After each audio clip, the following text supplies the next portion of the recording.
Hi, I'm Dana Rogenzak, and I work here at Jefferson County in Golden, Colorado. I work in human resources, and I'm also a victim advocate for the Jefferson County Sheriff's Office. Can you describe a typical day working as a victim's advocate? Yeah, I think the biggest thing there is there's no typical day. It changes absolutely every time. But generally, we wait to get a call. And when we get a call, it might be a homicide or a suicide or a natural death, or it might be a sex assault or domestic violence. Some sort of a crime where we have a victim that we work with. In the sheriff's office, it seems like our deputies tend to be mostly male by about 93% right now.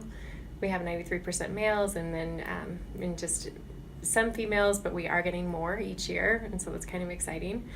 And within the victim advocate department, we have pretty, again, we have almost all women. We just have one male volunteer, so it's really predominantly female. Can you tell me about a time working as a victim advocate that your own gender or the gender of a coworker was an issue? That's a lot easier for me to think about. I've noticed that when I'm on certain calls like sex assaults, and if we have a female victim, oftentimes she feels a little reluctant to open up to one of our male deputies if we have a male deputy on scene. And so it seems like she gets a lot more comfortable when she has a female in the room with her and sitting beside her when she's trying to tell her story, rather than just being alone with a male in a situation where she might have just been threatened or assaulted or something happened with her.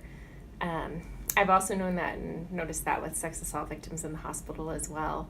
I did have a situation one time where a lady had been assaulted and we had a female deputy, and the female deputy was actually able to open up to our victim about her past assault, and it really was a strong bond that she and the victim were able to share, and I think she got a lot more out of that than anything I could have provided at the time, because they really were able to move forward from that.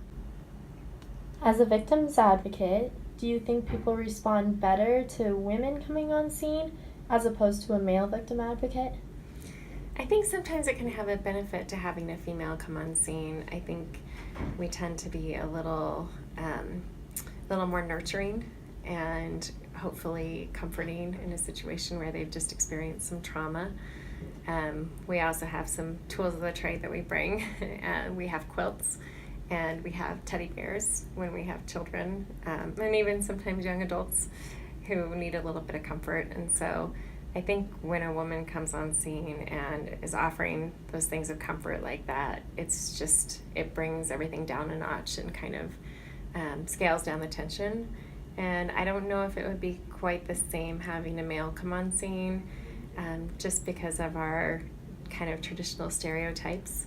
It seems that sometimes they're not put in a position of being able to offer that comfort and having that comfort being accepted quite the same as having a female.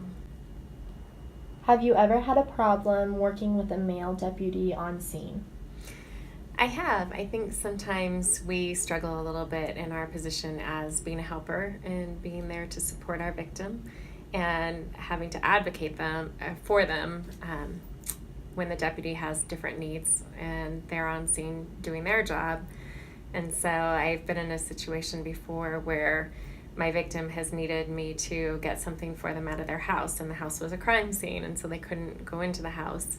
And when I requested from the deputy that we retrieve this item from the house, he was saying that it wasn't possible, and I knew for a fact my victim needed what they were asking for.